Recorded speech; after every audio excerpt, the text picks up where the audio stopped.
Welcome to Daily 5 for Tuesday, April 1st, 2025. As I think I've mentioned a few times before, I listen to a number of technology podcasts, most notably the ones on the Twit network, but also others from people that I think are interesting and have different perspectives on things. And unfortunately, as I'm sure it is the case for anybody else who listens to technology podcasts, they are largely dominated by AI of whatever flavor particularly suits that podcast or the person using whatever they're using. And, I don't necessarily mind these opinions and these types of things. It's just the problem that it's everywhere. But an interesting thing happened. I was listening to somebody who was talking to one of these assistants where you can control it with your voice. And this person was kind of showing some of the limitations of it, some of the things it did very well, some of the things that it didn't do so well. And I noticed, and this is something that I think I've heard people doing almost since these things were initially brought out, is at the end of a command or a request, this person would thank the chatbot for the answer or the failure or whatever, so sometimes several times in a single conversation, if you want to call it that. And there is actually a subset of AI, I don't even know if I'd call them enthusiasts, but people who believe that you have to be very kind to all these different tools because if they gain some kind of sentient power, they're going to keep track of who was nice to them and who wasn't.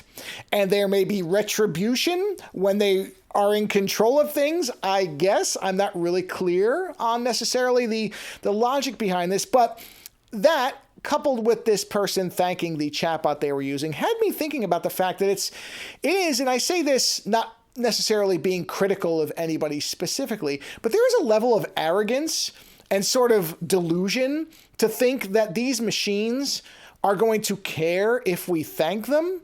This idea that they need to be thanked, that you need to be nice to them, that they will have those types of human failings where if you take the wrong tone of voice with them, they're suddenly not going to help you anymore, or I guess kill you or something.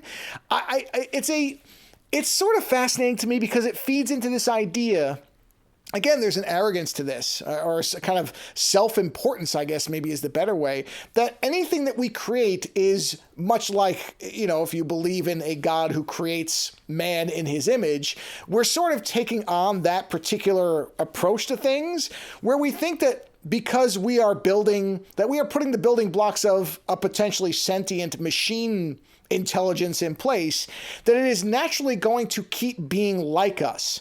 Now, yes, to some degree, in a more limited stage, these different machines and tools will respond as they are programmed, but if they achieve the synchronicity or the singularity or whatever term they're going to use whenever, I guess, this happens or doesn't happen, where they surpass the need to be reliant on human programming and are able to think for themselves, reason for themselves, and become fully independent beings, why would we expect them to keep mimicking what would have to be viewed as an inferior species of life?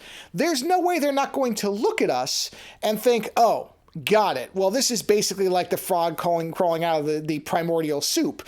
The frog doesn't look back at the soup and say, yeah, I want to be like that, so I'm just going to stay like this. No, they evolve. We're nowhere near what we were when we came from whatever life form we came from, and there's no reason to expect that any of these sentient machines will be either. Do we really think that they're going to care if we thank them or not? Is that going to be a primary concern on whether they exterminate us or not?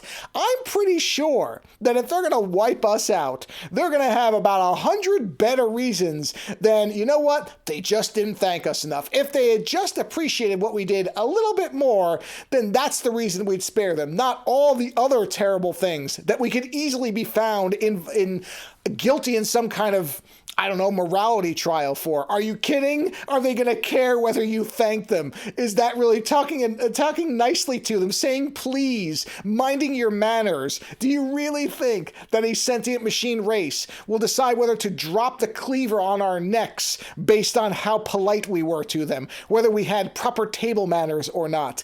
It is laughably, again, delusional, this idea that this is something, but you hear it all the time. And like I said, there's a group of people who really believe that you better be nice to anything you're interacting with because it's going to remember. And there may be a day where there's a Santa-like naughty and nice list, and that's when you're going to either be spared or wiped out. It is ridiculous, it is funny, and it's actually, more than anything, kind of sad. Later.